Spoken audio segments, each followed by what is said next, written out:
Welcome to The Writer Reads The Dragon in My Shadow, Part 2. The dragon rumbled a complaint, and I quelled it, tamping down its protest with an internal glare. I continued working in the computer space I shared with Chandra, but didn't let her know I was saving each file I worked on into the security of my own workspace as well. After the disaster almost caused by the last report, I couldn't afford another error. I also couldn't afford for the blame from the last mistake to remain etched on my record. Chandra had introduced the mistake and made sure the blame fell on me.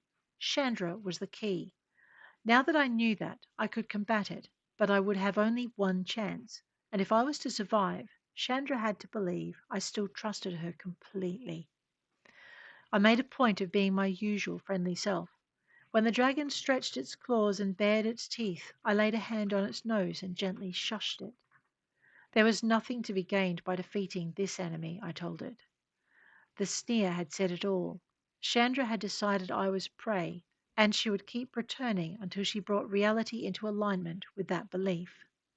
I had to do more than defeat her. I had to destroy her totally. So, as well as having to keep one eye on a disgruntled dragon, I had to watch every move I made.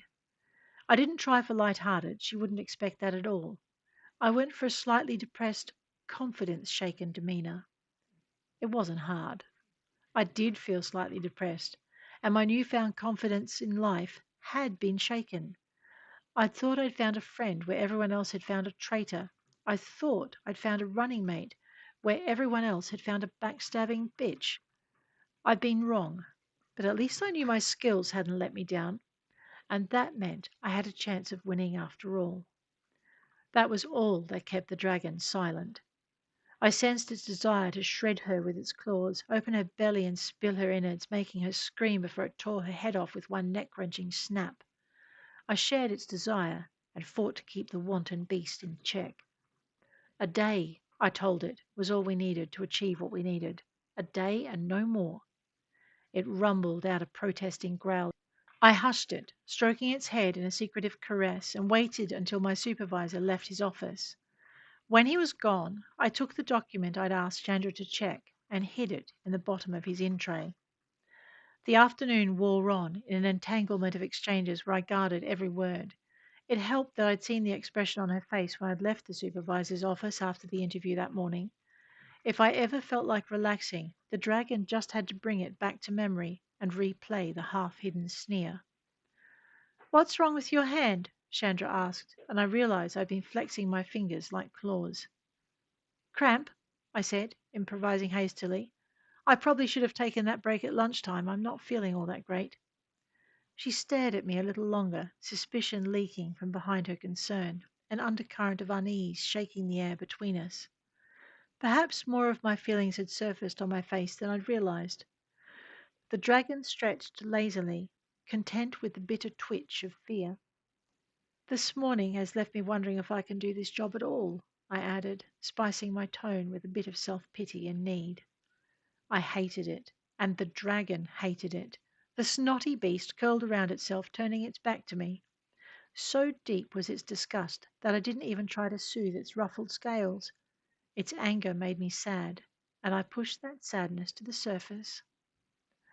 Chandra saw it, and her expression softened, the suspicion leaking away as she once again dismissed me as inconsequential. I watched as she tried to get me to weaken my position further. "Why don't you go home early today?" she whispered. "I'll cover for you." I looked at her, ignoring the sharp tap, tap, tap of the dragon's tail twitching back and forth.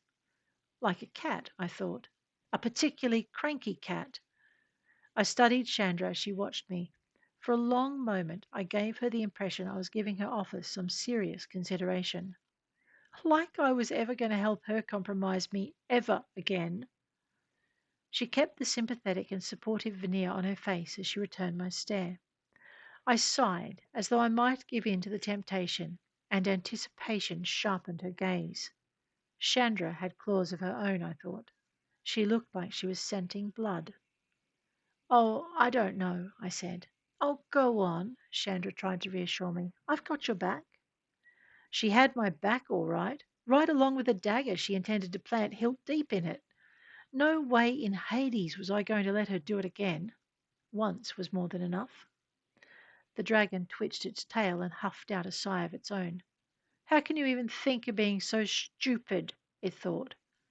I blew it a mental raspberry and shook my head, looking regretfully toward my computer screen. I'd love to, I said, but I really need to get this done. I guess I'll just stick it out until 5. But you started at 8, Chandra protested. You can't stay that late. I have to get this done, I said. You know it has to be finished. Yeah, but not that urgently, Chandra said. And you know management don't like us working late. They keep telling us it's not what we're paid to do. I took a breath, let it out slowly, looked at her, and made it look like I was letting her convince me. She'd arrived at 9, one deliberate hour after me. If I didn't leave on time, how else was I going to give her enough time to go over my work and make the corrections necessary?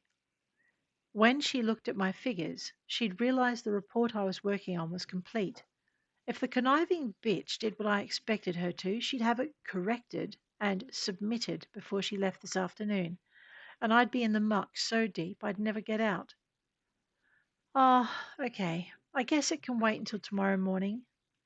Sounding defeated, I turned to face her, using the kicked puppy look as a veneer. As long as that's convenient for you. Chandra smiled and patted me on the shoulder. It's fine. You know I'd do anything to help you out. The dragon whipped around and rose onto its haunches, mouth wide. I clamped a mental hand around its jaws, stopping the roar in its throat, preventing it from bounding out of the shadow and up onto the desk where it intended to rip Chandra's throat out. It scrabbled at my hand as I nodded gratefully to my treacherous friend, before turning back to my computer. Cautiously, I let the dragon go, then put both hands on the keyboard. It huffed at me and sat, tail flicking back and forth, watching Chandra and keeping an eye on me. After a minute of staring at me as I worked, Chandra mumbled an excuse about going to get an afternoon coffee. With a half-hearted "Would you like one?" she let me wave her away and left her desk. Knowing she'd be gone for at least half an hour, I bent to the task of rechecking the calculations on my report, hoping I hadn't been too hasty in taking it to the manager's office. I checked and double-checked the figures, the spelling, the grammar, the format, and the words. The dragon looked over my shoulder, sitting on the back of my chair, its tail dangling behind us. The report was perfect, no different to the copy I'd already saved on my own drive.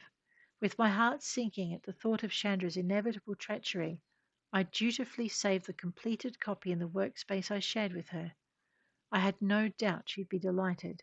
What she wouldn't be delighted about was the copy already safely in the bottom of the manager's in tray, or the one I'd emailed his secretary asking her to keep it aside just in case the hard copy wasn't enough.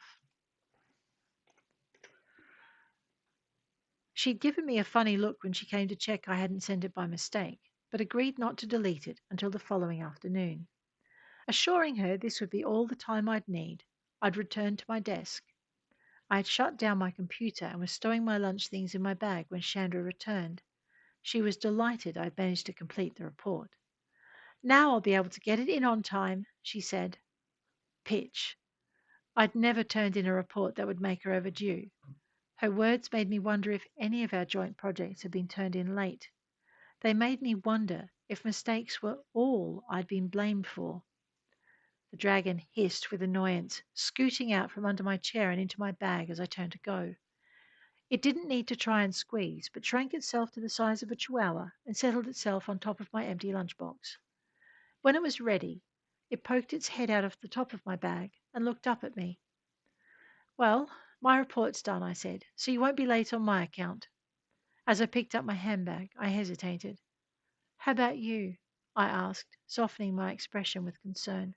Do you need any help finishing up? I could stay back. Oh, no, no, no, Chandra waved my offer aside. I'll be fine, don't worry. I pretended reluctance. Well, if you're sure. Chandra flashed teeth and bright-eyed surety in my direction, placing her coffee to the left of her keyboard and settling herself into her chair. In spite of her attempt to look relaxed, her voice was tight with tension and her smile brittle. It's all good. I've got it under control. She dismissed me by turning curtly toward her screen, her fingers flying over the keyboard as she typed in her password. I hovered as though undecided, then slung the bag over my shoulder and left the office. I didn't need to look back to know Chandra was already saving my pristine calculations into her private folders. My guess was she'd have her report turned in and complete with my incorrect figures before she went home. The dragon sighed and rested its head on the edge of the bag, no longer annoyed. It knew what I was up to, and it approved. I was finally defending myself. My claws might be different, but they were just as sharp. I hushed it as I caught the bus. Claws indeed. If the dragon wanted to see claws, it should take a look at Chandra. Chandra had claws. The dragon made a raspberry noise, and the closest passengers looked around. I looked over my shoulder, pretending someone else had made the noise. At the same time, I pushed the dragon's head below the top of the bag. Other people could hear it. The dragon was just as surprised as I was. We rode the rest of the way to our stop in silence, the dragon careful to keep its head down. Who knows what other people would do if they saw it?